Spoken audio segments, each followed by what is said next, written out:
En 2009, M6 a lancé une série qui se révélerait culte, Scènes de ménage. Le concept est simple mais efficace, celui de suivre les prises de bec de couples de générations différentes. Et après tant d'années, le succès est toujours au rendez-vous. Gérard Hernandez peut le confirmer, lui qui est au casting depuis les tout débuts. Il interprète le rôle de Raymond, un homme qui se crêpe le chignon avec sa femme Huguette, jouée par Marion Gailliman. Pourtant, le comédien de 90 ans aurait bien pu ne jamais apparaître dans la série. Et pour cause, il était prêt à refuser l'offre. Si est-il dans le dernier numéro du magazine Schnock qu'il a fait ses révélations. Gérard Hernandez n'était en effet pas tellement intéressé pour rejoindre la pastille humoristique de la 6e chaîne en raison de la version espagnole qui la précédait.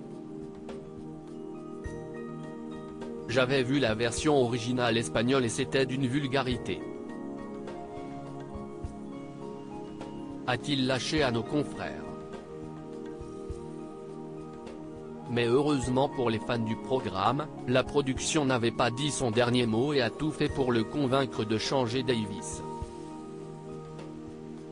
Ils ont insisté, et puis l'adaptation était plutôt pas mal, a-t-il reconnu. Et aujourd'hui, il ne regrette pas d'avoir accepté.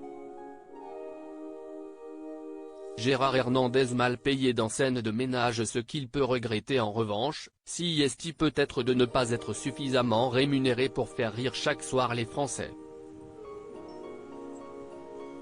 Car, contrairement à ce qu'on pourrait penser, Gérard Hernandez ne se remplit pas vraiment les poches comme il l'a récemment révélé dans Les Grosses Têtes, sur RTL. Enfin une paye, moi j'appelle ça une aumône, avait-il lâché face à un Laurent Ruquier étonné. Qu'à cela ne tienne, à l'instar de Valérie Carcenti et Frédéric Bourali également présents depuis la première saison, pas question pour lui de renoncer à son rôle. Et lorsqu'il ne partage pas l'écran avec Marion Gailliman, Gérard Hernandez accepte d'autres projets pour la télé, comme la série Mystère Moki présente en 2019 ou Mystère à Paris en 2018. Il prête aussi parfois sa voix pour des films d'animation. Le plus récent date de 2020, c'était pour Joseph.